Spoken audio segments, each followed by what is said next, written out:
The wagon wheels groaned against the rocky path, each bump sending a fresh wave of anxiety through Elena Martinez as she clutched the reins with white knuckles. Behind her, 3 identical faces peered out from beneath a faded canvas tarp, their dark eyes wide with exhaustion and fear. The old mare pulling them forward wheezed with each labored step, her chestnut coat slick with sweat despite the cool evening air that swept across the Wyoming plains. In the corner of the wagon bed, secured in a makeshift wooden crate, a magnificent rooster ruffled his copper and black feathers. Before we jump back in, tell us where you're tuning in from, and if this story touches you, make sure you're subscribed, because tomorrow I've saved something extra special for you. His name was Domingo, and he had been Elena's grandfather's pride and joy, passed down through 3 generations of her family. The bird's bright amber eyes surveyed their surroundings with an intelligence that seemed almost human, occasionally letting out a soft cluck, as if offering commentary on their desperate journey. Elena's hands trembled as she guided the wagon around another bend in the dusty trail. The GPS on her cracked phone screen had died hours ago, leaving her to navigate by instinct alone through this vast wilderness of sagebrush and endless sky. Her 3 children, Maya, Diego, and Carmen, huddled together in the wagon bed, their small bodies pressed close for warmth and comfort. At 7 years old, they had already seen too much, experienced too much upheaval for their tender years. The evening shadows stretched long across the landscape as Elena spotted something that made her heart leap with desperate hope. In the distance, golden light spilled from the windows of a weathered ranch house, and she could make out the silhouettes of barns and outbuildings scattered across the property. Smoke curled from a stone chimney, promising warmth and perhaps, if she was fortunate, sanctuary. As the wagon drew closer, Elena could see the property was well maintained, despite its rustic appearance. Split-rail fences lined paddocks where horses grazed peacefully in the fading light. A large red barn stood proud against the darkening sky, its paint fresh and bright. This was clearly a working ranch, the kind of place where hard work and honest living were valued above all else. The mare stumbled slightly, her strength finally giving out after the long day's journey. Elena felt panic rise in her throat as she realized they wouldn't make it much further.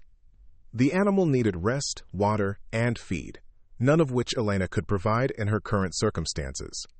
She had exactly $43.27 in her worn leather purse, barely enough to buy groceries for a few days, let alone care for a horse. "Mama, are we stopping here?" Maya whispered, her voice barely audible over the creaking of the wagon wheels. As the eldest of the triplets by mere minutes, she had appointed herself the protector of her siblings, always alert, always watching for signs of danger or displacement. Elena forced a smile she didn't feel. "I think so, Mia. Just for a little while to rest Rosita."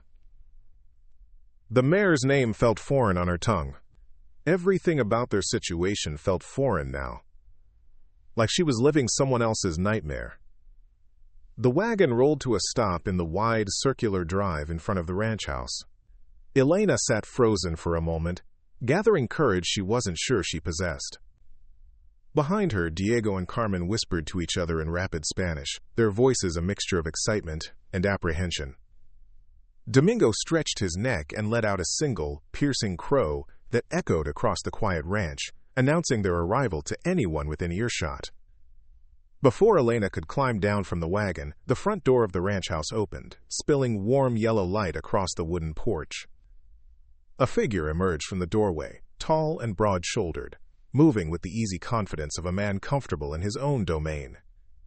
He wore well-worn jeans and a flannel shirt, his dark hair touched with silver at the temples beneath a black cowboy hat that had seen better days. The man approached slowly, his hands visible and relaxed at his sides, clearly recognizing that sudden movements might frighten the family of strangers who had appeared on his property. As he drew closer, Elena could see his face more clearly in the porch light that reached across the drive. He appeared to be in his early 40s, with kind brown eyes and weather-beaten skin that spoke of years spent working under the open sky. "Evening," he said, his voice carrying the slow, measured cadence of someone who chose his words carefully. "Looks like you folks might be needing some assistance." Elena's throat felt dry as desert sand. She had rehearsed this moment in her mind countless times during their journey, but now that it was here, The words seemed to stick in her chest. "I'm sorry to bother you," she managed, her accent thickening with stress as it always did when she was nervous. "Our horse, she's very tired. We were hoping maybe we could rest here for the night. Just until morning. We can pay." The cowboy's eyes moved from Elena to the children peering out from the wagon, then to the exhausted mare standing with her head lowered in the traces. His gaze lingered on Domingo, who had settled into regal silence in his wooden crate, feathers gleaming in the ambient light. "No need to apologize," the man replied, stepping closer to examine the mare with practiced eyes. "This old girl's done in for sure. When's the last time she had water and feed?" Elena felt heat rise in her cheeks. "This morning, early. We've been traveling since dawn."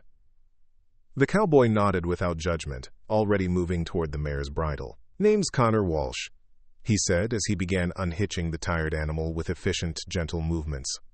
"This here's the W Ranch. You picked a good place to stop." Relief flooded through Elena so powerfully that she felt lightheaded. "Elena Martinez," she replied, climbing down from the wagon seat on unsteady legs. "These are my children, Maya, Diego, and Carmen. And that's Domingo." She gestured toward the rooster, who had begun preening his feathers with dignified precision. Connor paused in his work, a slight smile playing at the corners of his mouth as he regarded the magnificent bird. "That's a fine-looking rooster you've got there. Rhode Island red?" Yes," Elena nodded, surprised by his knowledge. "He was my grandfather's, the last of his flock." Something in Connor's expression shifted, becoming more thoughtful. "Family bird, then. That's something special." He finished unhitching the mare and began leading her toward what Elena assumed was a barn. "Why don't you and the children come inside? My housekeeper, Mrs. Chin, always makes enough supper for an army. Kids look like they could use a good meal." Elena hesitated, every instinct screaming caution.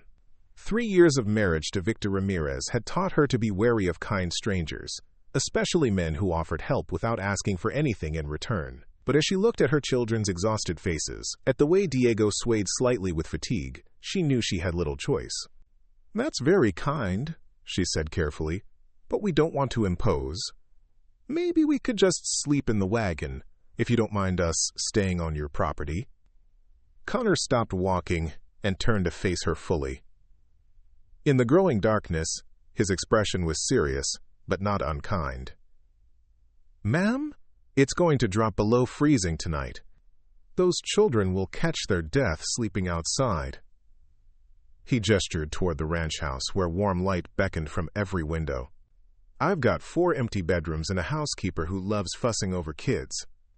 It's no imposition." Before Elena could respond, the front door opened again and a small, elderly Asian woman emerged onto the porch. She wore a flour-dusted apron over her practical clothes, and her salt and pepper hair was pulled back in a neat bun. Her face lit up when she saw the children. "Connor Walsh, what are you doing keeping that family standing in the cold?" She called out in accented English, her tone carrying the authority of someone who had been managing the household for years. "Bring them inside this instant. Dinner's getting cold." Connor chuckled, the sound warm and genuine. "That's Mrs. Chen," he explained to Elena. "She pretty much runs this place, and arguing with her is a losing proposition. Trust me on that." Maya had climbed down from the wagon and was helping her younger siblings to the ground. All 3 children moved with the careful precision of those who had learned to be ready to run at a moment's notice. They stayed close to Elena, forming a protective cluster around her legs as they surveyed their new surroundings. "The rooster," Elena said suddenly, realizing she couldn't abandon Domingo in the wagon overnight. "He needs to be somewhere safe." Connor nodded toward a smaller outbuilding near the main barn. "Got a chicken coop that's been empty since my last hens got picked off by coyotes last spring. Your Domingo will be comfortable there, and safe from predators." As if he understood the conversation, Domingo let out another proud crow, this one softer, almost conversational. Preparing and narrating this story took us a lot of time, so if you are enjoying it, subscribe to our channel, it means a lot to us. Now back to the story. The sound seemed to settle something in Elena's chest, a sign that perhaps they had indeed found refuge, at least for the night. Mrs. Chen bustled down from the porch, moving with surprising energy for her age. She immediately began fussing over the children, speaking to them in a mixture of English and what sounded like Mandarin, her hands gentle as she checked them for injuries or signs of illness. "These babies are exhausted," she declared, looking up at Elena with sharp, intelligent eyes. "When did they last eat a proper meal?" Elena felt that familiar shame creep up her spine. "Yesterday morning," she admitted quietly. "We've had crackers and some fruit today." Mrs. Chen made a sound of disapproval that managed to convey both sympathy and determination. "Well, that won't do at all. Come, all of you. I have beef stew keeping warm, fresh bread and apple pie that just came out of the oven." The mention of food caused all three children to look up hopefully, their eyes bright with anticipation despite their exhaustion. Elena realized she hadn't seen them look truly excited about anything in weeks, not since they had fled Victor's house in the middle of the night with nothing but the clothes on their backs and Domingo in his travel crate. Connor had returned from settling the mare in the barn, brushing hay from his hands as he approached the group. "Horse is comfortable for the night," he reported. "Fed and watered, and I threw a blanket on her. She'll be right as rain by morning." "Thank you," Elena said, meaning it more than she could express. "I don't know how to repay your kindness." "No need," Connor replied simply, "but I am curious about one thing." He glanced toward the chicken coop where Domingo had been settled for the night. "That rooster of yours, he have any particular habits? Crow at specific times?" Elena found the question odd but answered honestly. "Domingo. He's very punctual. Always crows once at dawn, exactly when the sun comes up. My grandfather used to say he was better than any alarm clock." Something flickered in Connor's eyes, an expression Elena couldn't quite read. "Once at dawn, you say?" "Sigh. Every morning without fail. He's done it since he was young." Connor nodded slowly, as if this information confirmed something important. "Well then," he said, his voice taking on a slightly formal tone that made Elena's attention sharpen. "I suppose we'll see what tomorrow brings." The cryptic comment hung in the air between them as Mrs. Chen herded the family toward the ranch house, chattering about hot baths and warm beds. Elena glanced back at Connor, but his expression had become unreadable in the darkness. A small chill ran down her spine that had nothing to do with the dropping temperature. Inside the ranch house, Elena was struck by the warmth and comfort of the interior. The living room featured a massive stone fireplace where logs crackled merrily, sending dancing shadows across walls lined with bookshelves and family photographs. Comfortable leather furniture was arranged in conversational groupings, with colorful Native American rugs scattered across polished hardwood floors. The kitchen, where Mrs. Chen immediately led them, was clearly the heart of the home. A large wooden table dominated the center of the room, surrounded by mismatched chairs that somehow looked perfectly right together.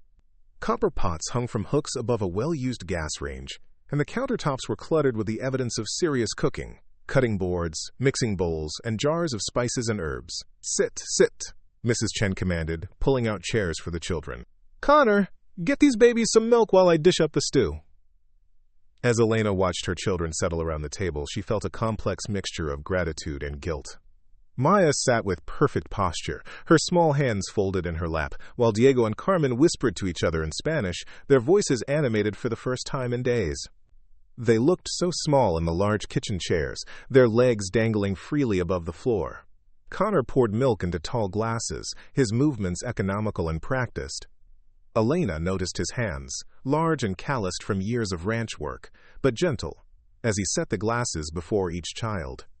When Diego looked up at him with shy curiosity, Connor smiled and ruffled the boy's dark hair. "You kids ever been on a ranch before?"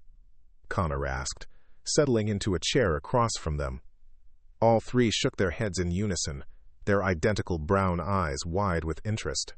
"We lived in the city," Maya said in careful English. "In Phoenix. There were no animals there, except for dogs and cats." "Well, we've got plenty of animals here," Connor replied. "Horses, cattle, a few barn cats, and now your rooster Domingo.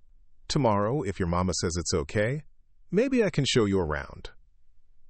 Elena felt a pang at the casual assumption that they would still be here tomorrow. She had learned not to plan beyond the immediate moment, not to expect kindness to last beyond the first night. But something in Connor's manner suggested genuine hospitality rather than mere politeness. Mrs. Chen set steaming bowls of beef stew before each family member, the rich aroma making Elena's stomach clench with sudden, overwhelming hunger. The children began eating immediately, their manners forgotten in the face of their first hot meal in days. Elena forced herself to eat slowly, despite her own gnawing hunger, maintaining the dignity that seemed like the only thing she had left. "So," Connor said conversationally, cutting a thick slice of fresh bread and offering it to Elena, "what brings you folks to Wyoming? Long way from Phoenix." Elena's spoon paused halfway to her mouth. She had dreaded this question, knowing it would come eventually. "We're traveling," she said carefully, "looking for a new place to settle." It wasn't exactly a lie, but it wasn't the whole truth either. The whole truth was too complicated, too dangerous to share with strangers, no matter how kind they seemed. The whole truth involved restraining orders and midnight escapes, threats whispered in the darkness and promises of violence if she ever tried to leave again. Connor seemed to sense her reluctance to elaborate. "Well, Wyoming's got plenty of space for folks looking to start over," he said mildly. "Always room for hard-working people willing to build something new." Carmen looked up from her stew, her face smeared with broth but glowing with satisfaction. "Mama, can we stay here? I like it here." Elena felt her cheeks burn with embarrassment.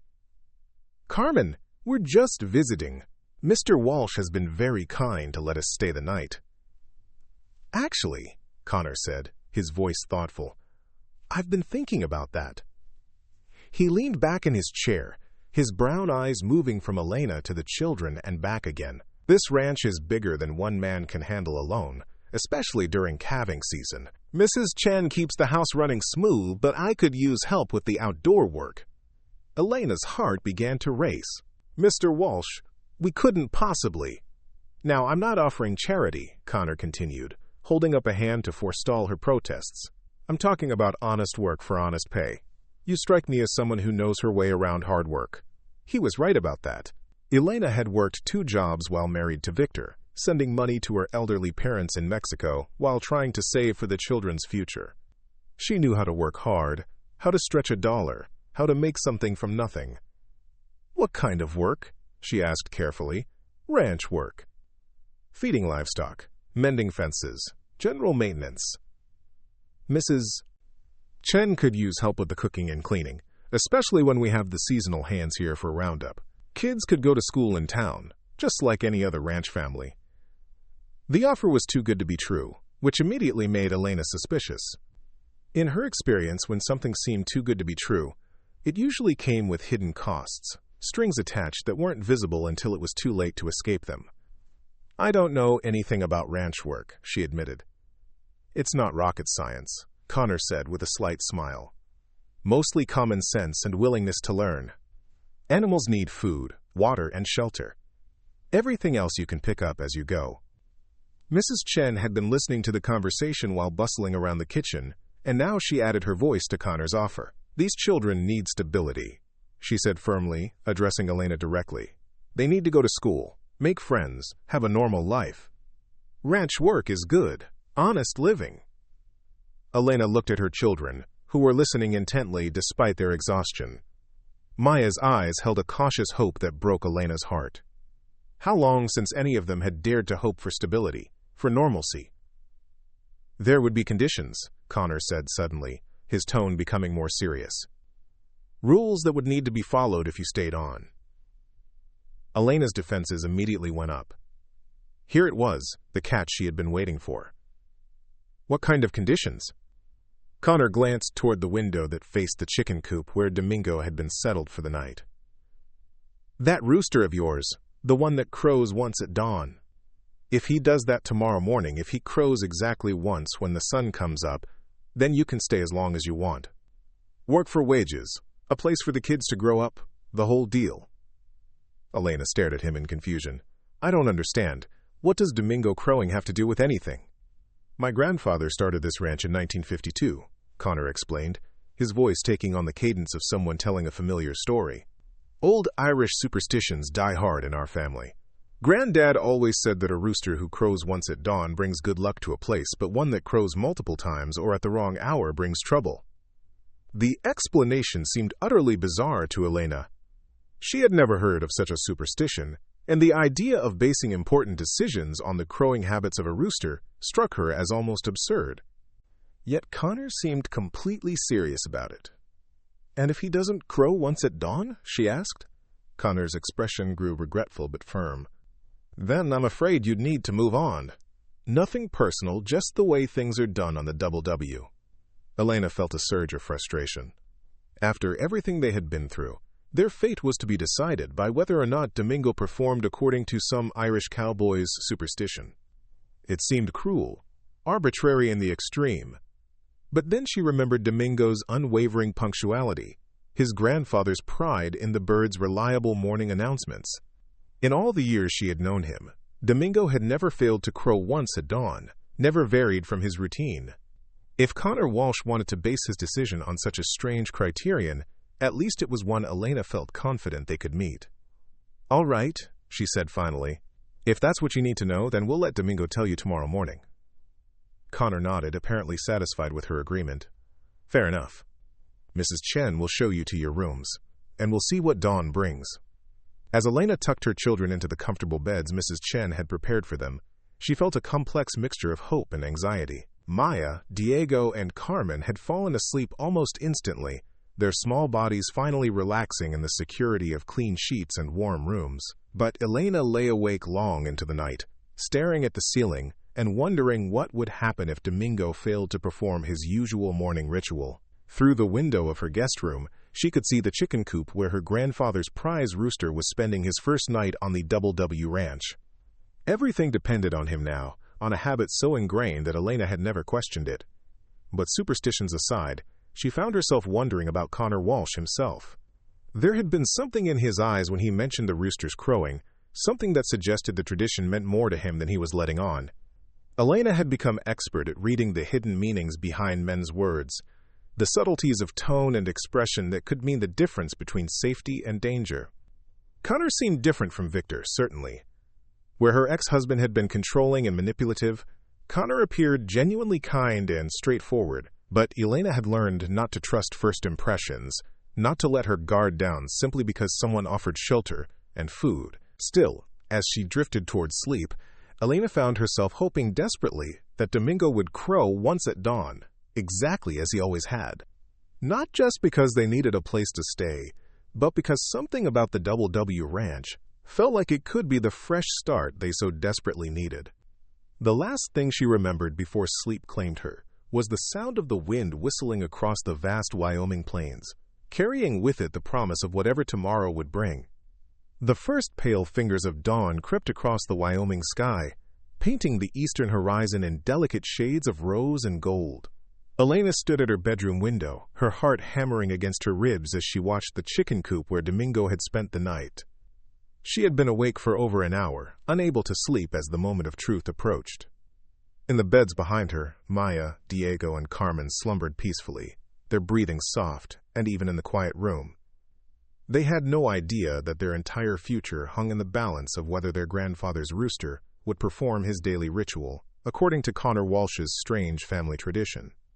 Elena pressed her palms against the cool glass, straining to see any movement from the small wooden structure where Domingo was housed. The silence stretched endlessly, broken only by the distant lowing of cattle and the whisper of wind through the grass. She found herself holding her breath, as if even the smallest sound might somehow influence the outcome.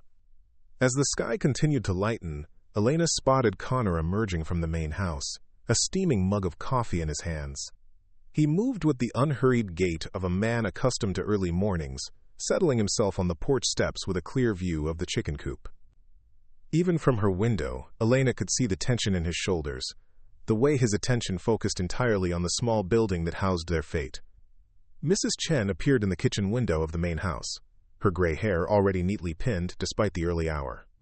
She too seemed to be watching, waiting with the same intensity that gripped Elena. It occurred to Elena that this ritual might be more significant to the ranch family than Connor had initially let on. The sun crested the distant mountains, sending the first direct rays of golden light across the ranch property. Elena's breath caught in her throat as she saw a familiar silhouette appear in the doorway of the chicken coop. Domingo stood proud and alert, his copper and black feathers gleaming in the morning light as he surveyed his new domain with regal bearing. For a moment that felt like an eternity, the rooster simply stood there, perfectly still and silent. Elena felt panic begin to rise in her chest. What if something had changed? What if the stress of their journey, the unfamiliar surroundings, the separation from the rest of his flock, had somehow disrupted Domingo's natural rhythm? Then, as the sun cleared the mountain peaks entirely, Domingo threw back his head and released a single, magnificent crow that echoed across the quiet ranch. The sound was clear and strong, exactly as it had been every morning for the past 5 years. A proclamation of dawn that seemed to resonate in Elena's very bones. Elena sagged against the window frame with relief so profound it left her dizzy. Through the glass, she saw Connor rise from the porch steps, a slow smile spreading across his weathered face. He raised his coffee mug in what looked like a salute toward the chicken coop, then turned toward the house where Elena watched from her window. Their eyes met across the distance, and Connor nodded once, a gesture that seemed to carry the weight of a binding agreement. Elena felt tears spring to her eyes as the reality of what had just happened sank in. They could stay. They had a place to belong, at least for now. A small hand tugged at her nightgown, and Elena looked down to find Maya standing beside her, rubbing sleep from her eyes. "Mama, why are you crying? Is something wrong?" Elena knelt down and pulled her eldest daughter into a tight embrace, breathing in the sweet scent of her hair. "Nothing's wrong, Mija. Everything is very, very right. We get to stay here, at least for a while." Maya pulled back to look at her mother's face, her dark eyes searching. "Really? We don't have to leave today?" "Really," Elena confirmed, her voice thick with emotion. "Mr. Connor says we can stay and work here, help take care of the ranch. You and Diego and Carmen can go to school in town, make friends." The concept of staying in one place long enough to make friends seemed to overwhelm Maya. She had grown accustomed to their nomadic existence, to packing up and moving on whenever Elena sensed danger approaching. The idea of stability, of routine, of belonging somewhere, was almost too much to comprehend. Diego and Carmen had awakened at the sound of voices, sitting up in their shared bed with matching expressions of sleepy confusion. When Elena explained that they would be staying at the ranch, Carmen clapped her hands together with delight, while Diego peppered her with questions about horses and cattle, and whether they would really get to help with ranch work. The smell of bacon and fresh coffee drifted up from the kitchen below, followed by Mrs. Chen's voice calling them down for breakfast. Elena helped the children dress in their rumpled clothes from the wagon, making a mental note that they would need to do laundry soon, and perhaps find some more suitable clothing for ranch life. In the kitchen, Connor was already seated at the large wooden table, his plate half empty and a satisfied expression on his face. He looked up as the family entered, his smile warm and genuine. "Well, that rooster of yours certainly knows his business," he said, rising to help Elena with her chair. "Most punctual bird I've ever encountered. My grandfather would have been impressed." Mrs. Chen bustled around them, filling plates with fluffy scrambled eggs, crispy bacon, and golden toast. She had prepared fresh orange juice for the children and strong coffee for the adults, creating a breakfast that felt like a celebration. "So what happens now?" Elena asked, still hardly daring to believe their good fortune. Connor leaned back in his chair, his expression becoming more businesslike. "Now we talk details. Living arrangements, work expectations, wages, that sort of thing. But first, I'd like to show you around the property, let you get a feel for what you'd be taking on." After breakfast, Connor led them on a tour of the Double W Ranch that left Elena breathless with its scope and beauty. The property stretched for thousands of acres across rolling hills and verdant pastures, dotted with cattle that grazed peacefully in the morning sun. The main barn was a marvel of organization and efficiency, with dozens of stalls for horses, storage areas for feed and equipment, and a hayloft that the children eyed with obvious fascination. Connor introduced them to the horses first, a collection of quarter horses and paint horses that ranged from gentle mares suitable for beginners to spirited stallions that required experienced handling. Elena watched with growing amazement as Maya, Diego, and Carmen showed no fear of the large animals, approaching them with the same natural confidence they had displayed with Domingo. "Kids have good instincts," Connor observed as Diego carefully offered a carrot to a chocolate-colored mare named Whiskey. "Animals can sense when someone means them no harm." The cattle were next, hundreds of head of black Angus that dotted the distant pastures like scattered stones. Connor explained the basics of ranch management as they walked, describing the seasonal rhythms of breeding, calving, and marketing that governed the operation. "Most of the work is routine," he said, "but it needs to be done every day, rain or shine. Animals don't take holidays or sick days. They need food, water, and attention whether you feel like providing it or not." Elena nodded, appreciating his honesty. She had never been afraid of hard work or demanding schedules. If anything, the prospect of meaningful labor appealed to her after months of uncertainty and aimless wandering. They visited the chicken coop where Domingo had settled in with remarkable ease, already establishing himself as the undisputed ruler of his small domain. Connor had provided fresh straw, clean water, and high-quality feed that the Rooster was sampling with obvious approval.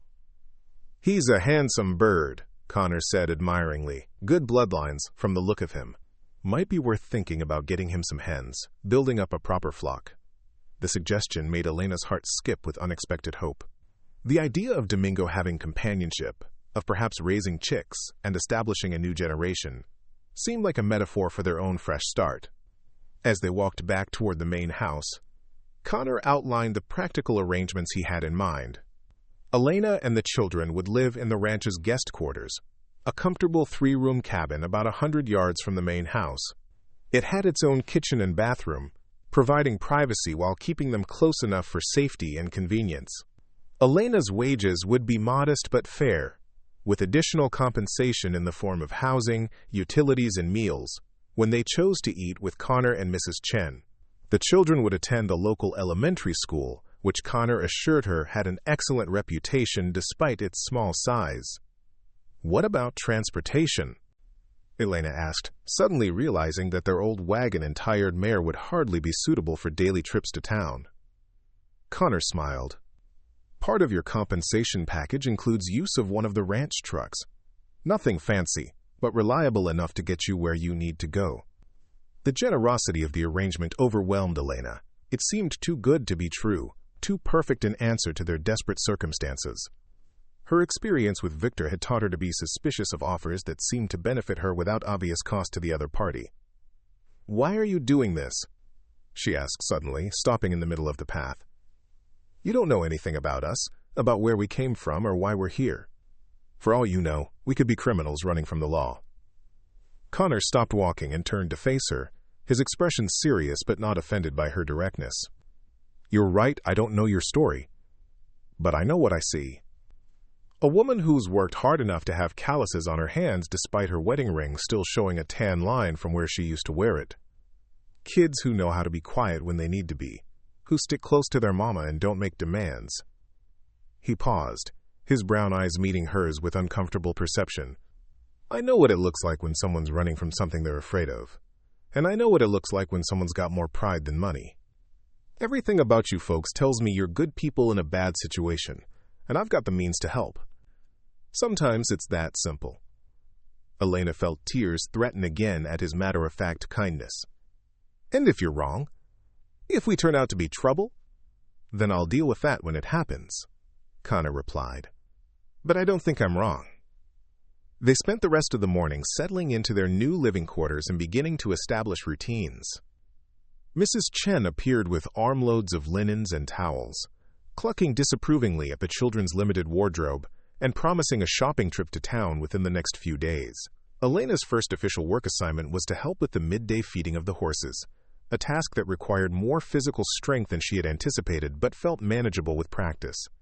Connor worked alongside her, demonstrating the proper techniques for measuring feed and checking water levels, his patience evident as she learned the specific needs of each animal. The children threw themselves into ranch life with enthusiasm that both delighted and worried Elena. They had been through so much upheaval in recent months that she feared they might be investing too much hope in this new situation. But watching Maya carefully gather eggs from the few hens Connor kept for household use seeing Diego's face light up as he learned to curry a gentle old gelding named Buck.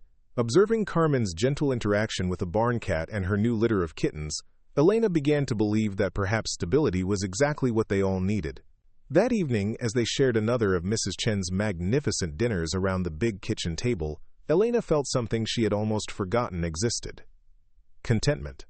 Not the wild happiness of new love or unexpected good fortune, but the deeper satisfaction of meaningful work, adequate shelter, and the promise of safety for her children. Connor seemed to sense the shift in her mood. "Feeling more settled?"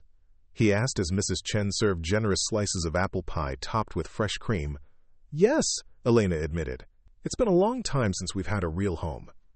"This is a real home now," Carmen declared, with the absolute certainty of a 7-year-old.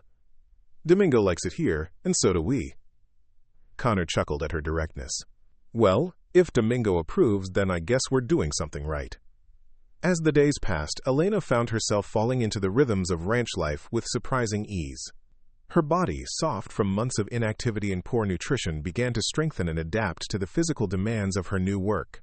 She learned to operate the tractor for feeding cattle, to repair basic fence repairs, and to assist with the endless maintenance tasks that kept a working ranch functioning smoothly. The children flourished in ways that made Elena's heart sing with gratitude. Maya revealed a natural aptitude for working with the gentler horses, her careful attention to detail making her invaluable for grooming and basic care. Diego discovered a fascination with mechanical things, spending hours in the equipment shed learning how engines worked and helping with basic repairs. Carmen appointed herself the ranch's official animal welfare officer, checking on every creature from the barn cats to the cattle with devoted concern. More importantly, they were going to school. The local elementary school was small, with only about 60 students in grades kindergarten through 5th, but the teachers were dedicated and the curriculum solid.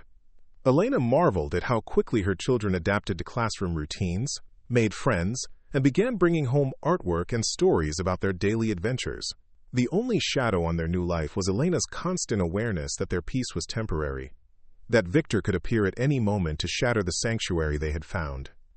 She kept their important papers in a small bag beside her bed, along with what little money she had managed to save from her wages. Old habits of vigilance died hard, and she found herself checking the roads approaching the ranch, watching for unfamiliar vehicles, listening for sounds that didn't belong. Connor seemed to sense her underlying tension without understanding its source. He never pressed her for details about their past, but Elena caught him watching her sometimes with thoughtful concern, as if he were trying to solve a puzzle without all the necessary pieces.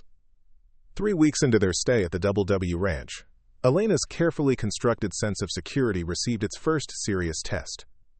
She was in the barn, helping Connor examine a mare who had developed a slight limp, when Mrs. Chen appeared in the doorway with an expression of urgent concern. "Connor, there's a man at the front door asking questions about Elena and the children," she said, her voice low, but carrying clearly in the quiet barn. "Says he's from Phoenix, shows some kind of official-looking identification." Elena felt the blood drain from her face as terror flooded her system. Victor had found them. Somehow, despite all her precautions, despite their careful journey and the remoteness of their new home, he had tracked them down. Connor straightened slowly, his eyes moving from Mrs. Chen to Elena's stricken face. "What kind of questions?" he asked, his voice carefully neutral. "About whether we've seen a woman traveling with triplets and a rooster. Says there are legal issues that need to be resolved, custody matters." Elena's legs nearly gave out beneath her. This was exactly what she had been afraid of, the nightmare scenario that had driven her to flee Phoenix in the first place. Victor had the resources to hire investigators, to pursue them across state lines, to use the legal system as a weapon against her. "Elena?" Connor said quietly, his voice cutting through her panic. "Look at me."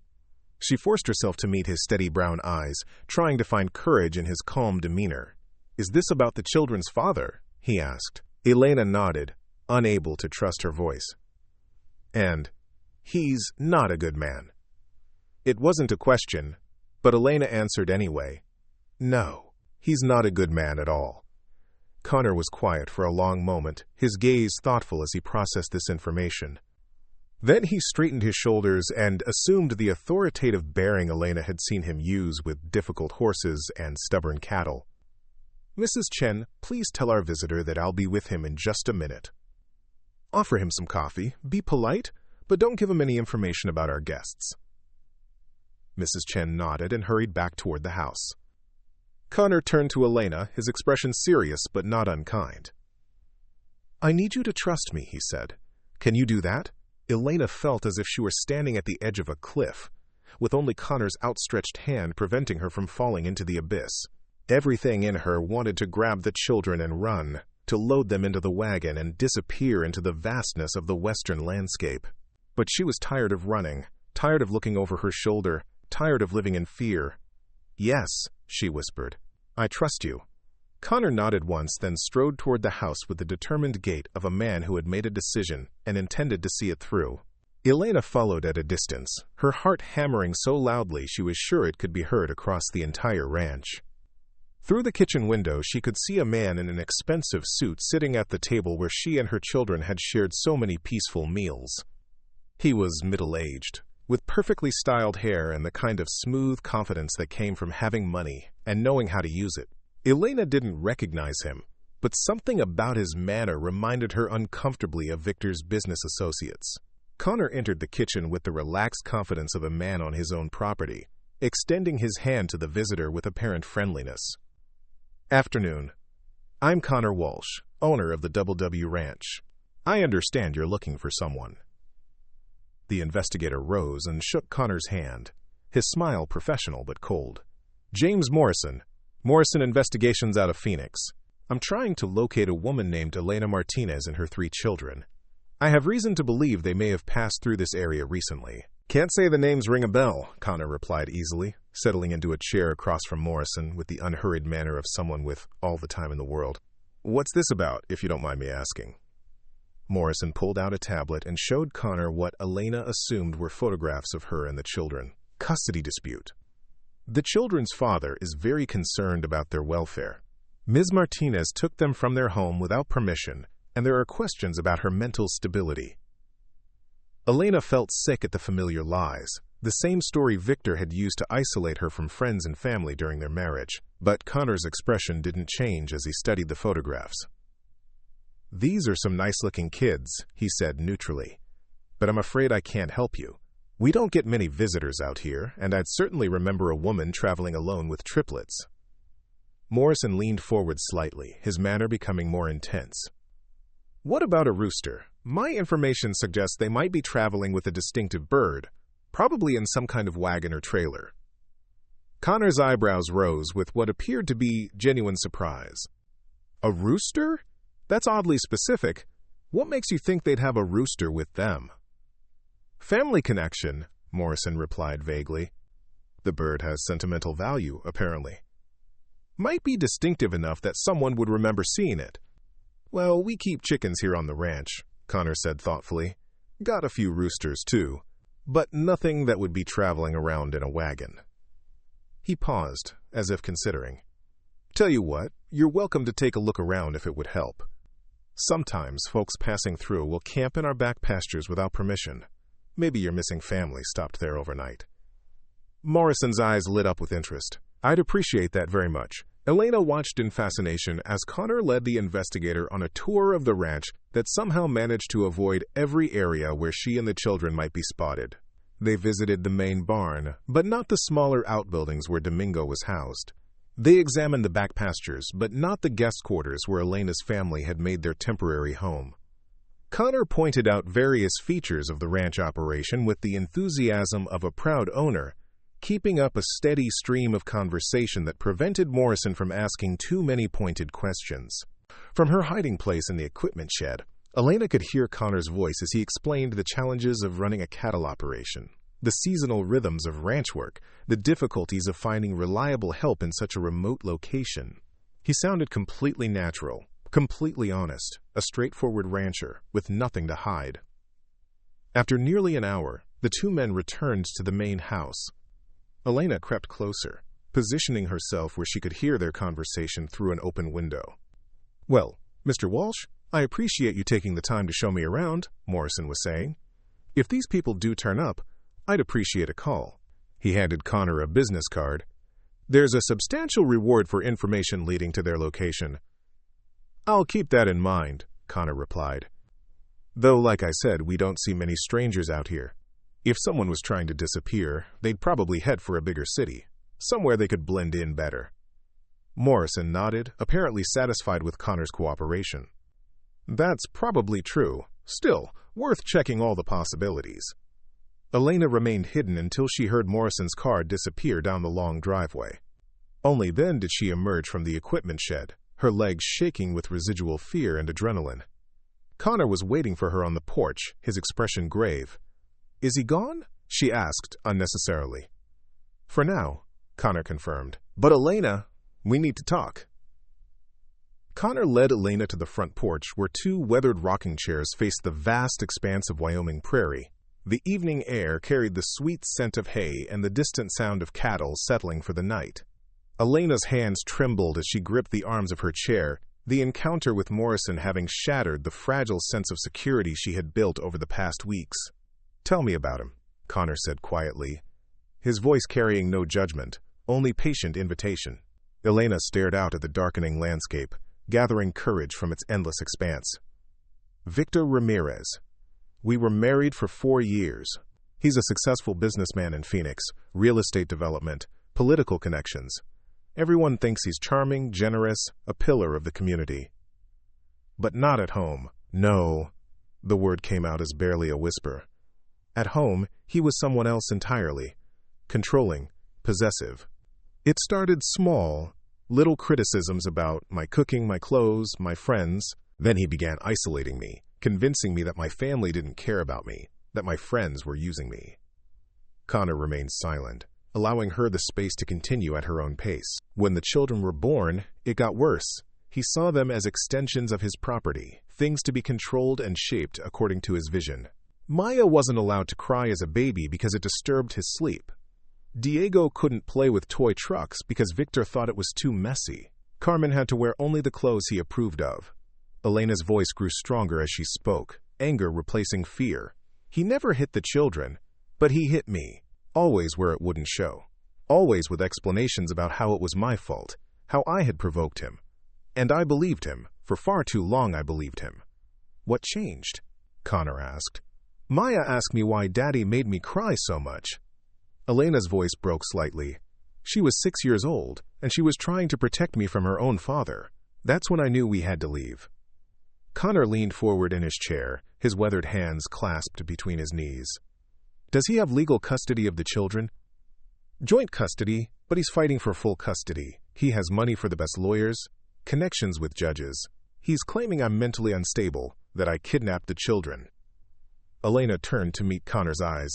He'll never stop looking for us. He sees it as a matter of ownership, control. We're his property, and property doesn't get to choose where it goes. What about the police, restraining orders? Elena laughed bitterly. I tried that. Victor donated money to the Police Benevolent Fund, sponsored the department's youth programs.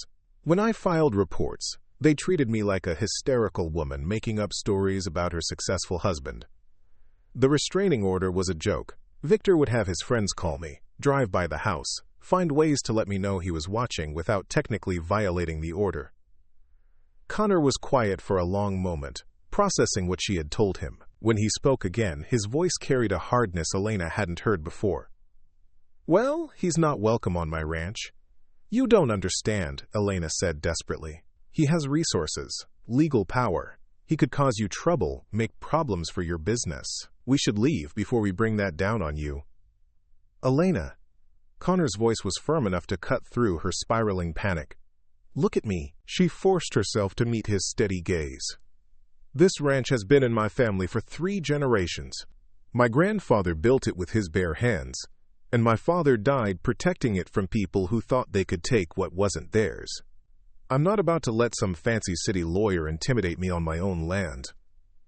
Elena felt tears spring to her eyes at the fierce protectiveness in his tone, but the investigator will be back. Morrison seemed suspicious, like he didn't quite believe your story. Probably not, Connor agreed, which is why we need to be prepared. Over the next hour, Connor outlined a plan that demonstrated both his understanding of the situation and his determination to protect Elena's family. First, they would need to establish legal documentation of Elena and the children's residence at the ranch, creating a paper trail that supported their right to be there. Second, Connor would contact his own lawyer to understand what legal protections might be available. Third, they would need to be more careful about the children's activities, keeping them closer to the ranch buildings where they could be quickly hidden if necessary. "What about school?" Elena asked, her heart breaking at the thought of disrupting her children's newfound stability. "We'll figure that out," Connor said. "Maybe homeschooling for a while, or we can work with the school district to arrange something discreet. The important thing is keeping you all safe." As if summoned by their conversation, Maya appeared in the doorway of the main house, her small face creased with worry. "Mama," Mrs. Chen said, "a strange man was here asking about us. Are we in trouble?" Elena felt her careful composure crumble. Her daughter's adult-like concern, the way Maya instinctively understood that strangers asking questions meant danger, reminded Elena of how much her children had already sacrificed to their father's cruelty. "Come here, Mija," Elena said, opening her arms. Maya climbed into her lap, her small body fitting perfectly against Elena's chest. "We're not in trouble. Mr. Connor is helping us stay safe." "Is it Daddy?" Maya asked in a whisper. "Did he find us?" Connor leaned forward in his chair, his voice gentle but serious, as he addressed the little girl. "Maya, your mama told me that your daddy wasn't always kind to you all. Is that right?" Maya nodded solemnly, her dark eyes wide with remembered fear. "Well, this is my ranch, and on my ranch, I don't allow anyone to be unkind to the people who live here. That includes you, your brother, your sister, and your mama. Do you understand?" "Even if Daddy comes here?" Maya asked. "Especially if your daddy comes here," Connor replied firmly. Elena felt something shift inside her chest, a loosening of the constant tension she had carried for so long. For the first time in years, someone was standing between her children and danger. Someone strong enough and determined enough to make that protection real. The next few days passed in a strange mixture of normalcy and heightened awareness. Elena continued her ranch work, but Connor arranged for her to stay closer to the main buildings. The children attended school, but Connor drove them personally each morning and picked them up each afternoon, eliminating the possibility of interception during the commute. Mrs. Chen threw herself into the protective efforts with fierce determination, treating Elena's family as if they were her own grandchildren. She prepared special treats for the children's lunches, helped Maya with her homework, and taught Diego and Carmen simple phrases in Mandarin that delighted them with their exotic sounds. Most surprisingly, Domingo seemed to sense the heightened tension around the ranch. The rooster, usually content to strut around his coop and reign over his small domain, began positioning himself with clear sightlines to the main driveway. Each morning, his single crow at dawn seemed to carry an extra note of defiance, as if he were announcing not just the arrival of day, but his determination to defend his adopted territory. Connor's lawyer, a no-nonsense woman named Patricia Hendricks who specialized in family law, arrived from Cheyenne on Thursday morning. She spent 3 hours interviewing Elena, documenting the history of abuse, photographing old scars that Elena had thought were invisible, and building a comprehensive case file. "Your husband's investigator was fishing," Patricia told them over lunch. "He doesn't have a court order for the children's return, which means he's operating on his own authority. That gives us some options." She outlined a strategy that involved filing for a change of custody jurisdiction, moving the legal proceedings from Arizona to Wyoming, where Elena had now established residency. It would be expensive and time-consuming, but it would level the playing field considerably. "The key is establishing that you and the children have built a legitimate life here," Patricia explained. "Employment, school enrollment, community ties. The longer you're here, the stronger our position becomes." Elena felt hope stir in her chest for the first time since Morrison's visit.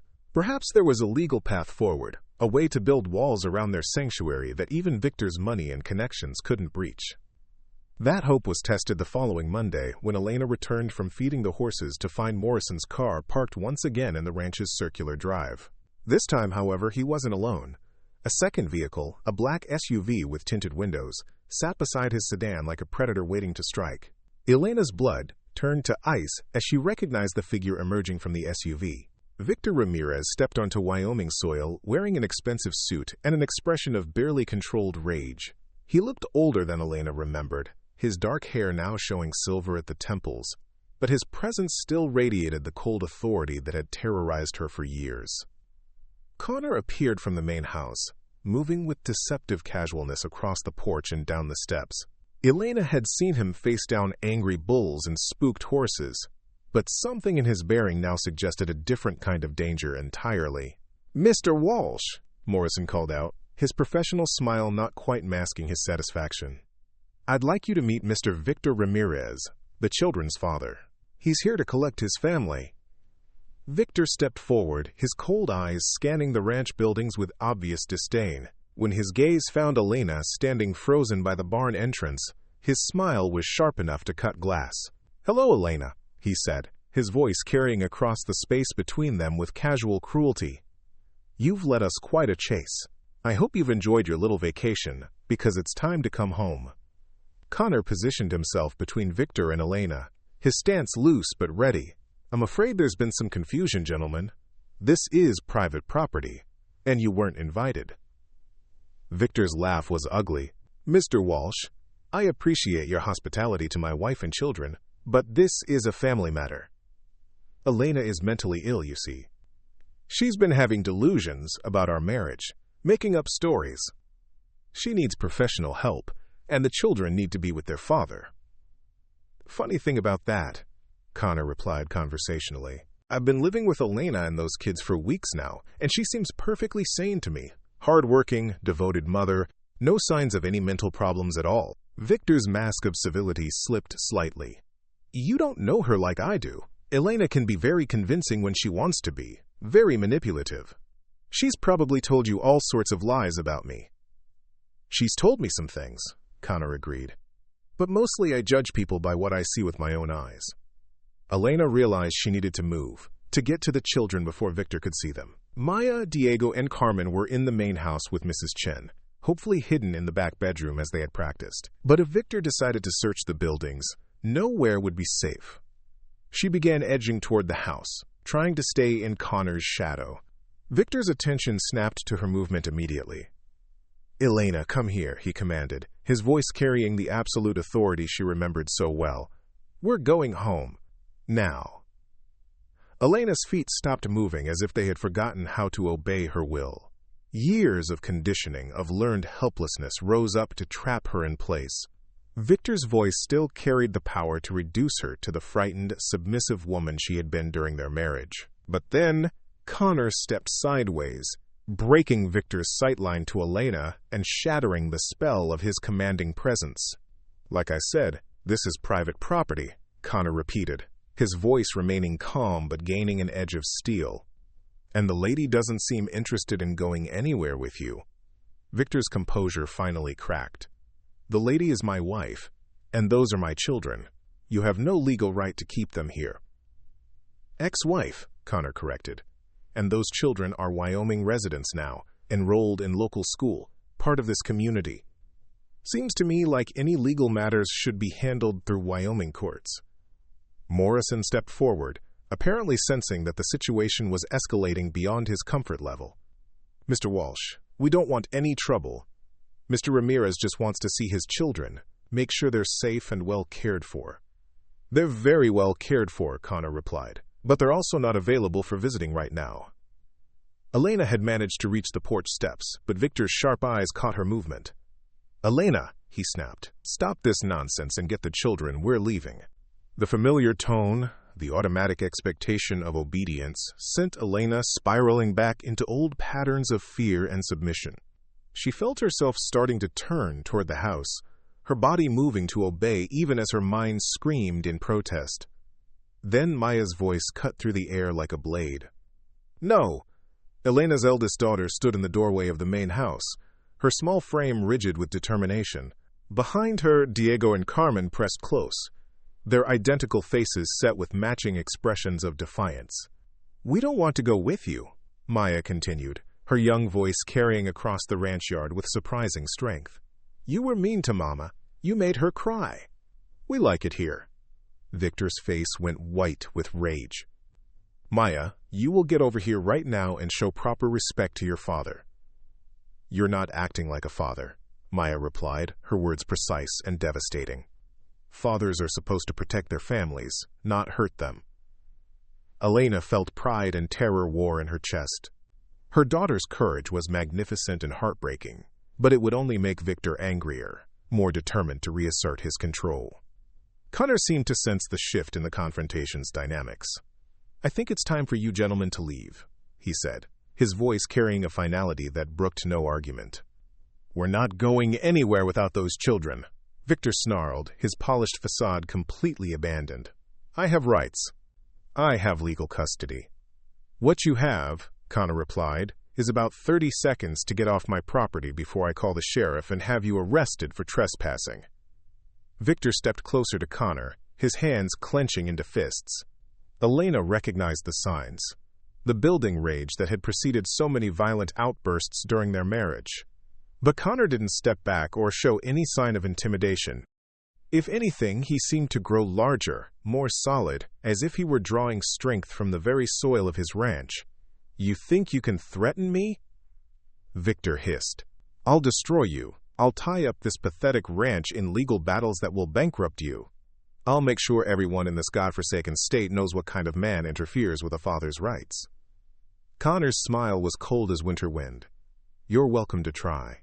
But right now, you're on my land, threatening my people, and I'm running out of patience."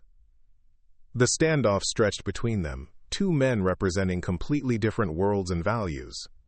Elena held her breath, terrified that violence would erupt at any moment.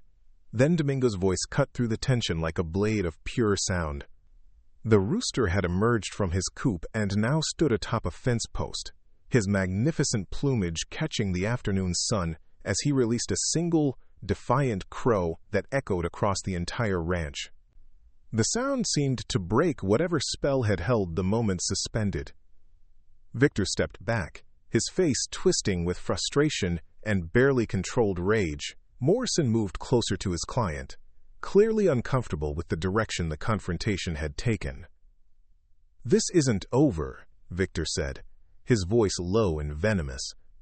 "Elena, you can hide behind this cowboy for now, but the law is on my side. I'll get my children back, and when I do, you'll pay for every day you've kept them from me." He turned and stalked back to the SUV, Morrison following with obvious relief.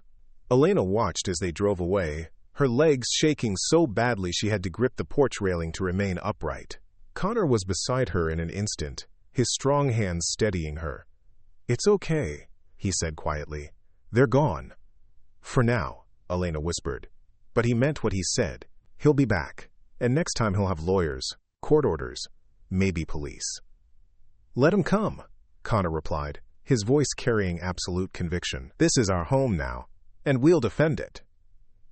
The word "our" sent warmth flooding through Elena's chest. Somewhere in the midst of crisis and fear, Connor had claimed them as family, had made their fight his own. Over the next several weeks, that claim was tested in ways none of them could have anticipated. Victor launched a legal assault that was both systematic and ruthless, filing motions in multiple jurisdictions, challenging Elena's residency claims, and demanding immediate return of the children. Patricia Hendricks proved to be worth every penny of her substantial fee, mounting a defense that was both creative and tenacious. She documented Elena's integration into the Wyoming community, gathered testimony from teachers and neighbors about the children's well-being, and built a compelling case for why their best interests lay in remaining at the W Ranch. The children themselves adapted to the ongoing legal battle with resilience that both amazed and broke Elena's heart. They understood that their future was being fought over in distant courtrooms, but they threw themselves into ranch life with determination that suggested they intended to stay no matter what judges decided. Maya became Connor's shadow, learning every aspect of ranch management with focused intensity. Diego discovered a talent for mechanical repair that made him invaluable during the busy spring calving season. Carmen appointed herself the ranch's chief animal welfare officer, monitoring everything from the barn cats to the cattle with devoted attention. And through it all, Domingo maintained his morning ritual, crowing once at dawn with unwavering punctuality. His presence became a symbol of continuity and hope, a reminder that some things remained constant even when the world seemed determined to tear itself apart. The breakthrough came in late spring, when Patricia uncovered evidence of Victor's business dealings that changed everything. A former associate, facing his own legal troubles, provided documentation of financial irregularities that painted Victor in a very different light than his public persona suggested.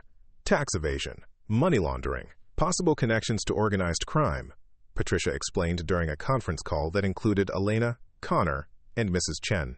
Your ex-husband has been very careful to keep his illegal activities separate from his public life, but this evidence shows a pattern of behavior that no family court judge is going to ignore. Elena felt a mixture of vindication and fear. Will this be enough to stop him? More than enough, Patricia replied with satisfaction. Victor Ramirez is about to have much bigger problems than custody disputes. Federal prosecutors are very interested in this evidence, and I suspect he'll be too busy defending himself against criminal charges to pursue you and the children. The news proved prophetic.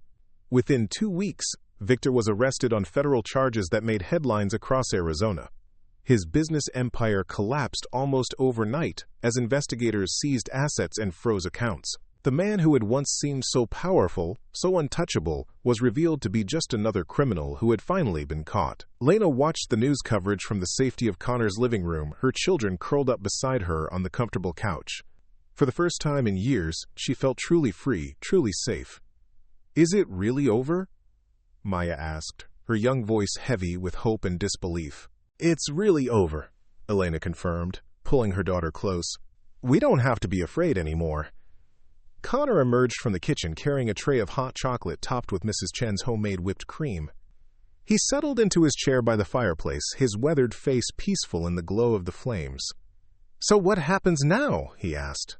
You're free to go anywhere, start over wherever you want. Elena looked around the room that had become more home to her than any place she had ever lived. The children were already shaking their heads, their expressions making their feelings clear. We want to stay here, Diego said firmly. This is our home now. Our real home, Carmen added, with 7-year-old emphasis. Elena met Connor's eyes across the room, seeing her own feelings reflected in his steady gaze. Is that offer still open? About staying, working the ranch? Connor's smile was slow and warm. Elena, that offer was never about the work. It was about family, and this family belongs right here. Outside, as if summoned by their declaration, Domingo's voice rose in a single, triumphant crow that seemed to bless their decision. The sound echoed across the ranch, carrying with it the promise of dawn, of new beginnings, of a future built on love rather than fear. Elena pulled her children closer, feeling Connor's presence like a shelter around them all. They had found their place at last, not just in the vastness of Wyoming, but in the infinite expanse of belonging to each other. The Double W Ranch had gained more than workers. It had gained a family, bound together not by blood or law, but by the stronger ties of choice and love, and the daily miracle of Domingo's faithful greeting to each new day. Up next, you've got 2 more standout stories right on your screen. If this one hit the mark, you won't want to pass these up. Just click and check them out.